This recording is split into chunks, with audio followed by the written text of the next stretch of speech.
Hey everyone, I situated myself right by the window as it's pouring because I felt it was so appropriate, being that this week's Torah portion is Parshas Noach. We know the famous story that the Torah talks about Noah, who built the Teva, he built the ark for 120 years. And finally it comes time to bring in everything into the ark. And God says, Kach lecha, take for yourself, Mikol ma'achal asher ya'achel v'safta elecha, v'lehem la'achla. God essentially tells Noah, bring whatever food you're going to need from your property and bring it into the ark. So the Mefarshim, the rabbis explain, what is God telling him to take from your possessions and bring it in?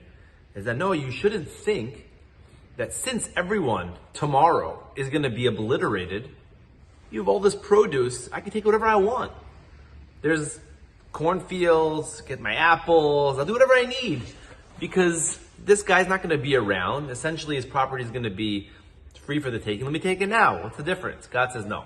As of this moment, it is not yours. And since it's not yours, you are not allowed to take it.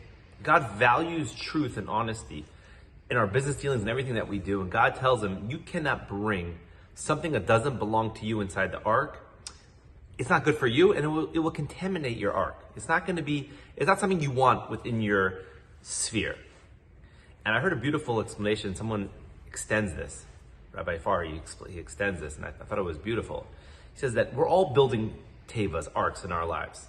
Whether it's communities, our synagogues, different organizations that we're supporting constantly, we're building it up. But there's two arks that we're building that I think are very important for us to focus on. And one is our home. Our home is our ark. Is that where we shelter ourselves from the outside world, from all the different distractions that are out there. What do we want to bring into our homes? What do we want to keep away from our homes? What do we not want our children to see? What should we not see? What should we not hear? What we should see from the outside that is inappropriate? Because also we live in a generation, just like Noah's time, obviously not everyone is terrible, but there's a lot of hashchasas, a lot of degradation, and a lot of immorality that's going on in our world today. And we have to try to insulate ourselves in our own ark in our homes to protect ourselves and our children. But there's another ark, and that's our minds, our brains, is that we have to create a vessel within ourselves to be able to come up and figure out our own opinions and what we feel like and not be affected through what we see from society. To be able to develop what's the right thing to do in any given moment. I don't care what my friends or family or community is doing. If there's something that's inappropriate and I could develop that in my own brain and I realize that's not good, I have to keep my brain.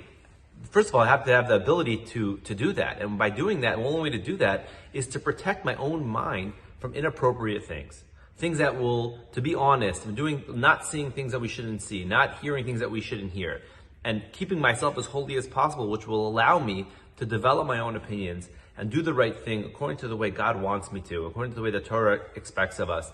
And I think when doing this, we'll have a much more happy, fulfilling life, and we can protect our homes, protect our minds, and be able to do everything to the utmost. I wish everyone a Shabbat Shalom and a wonderful week.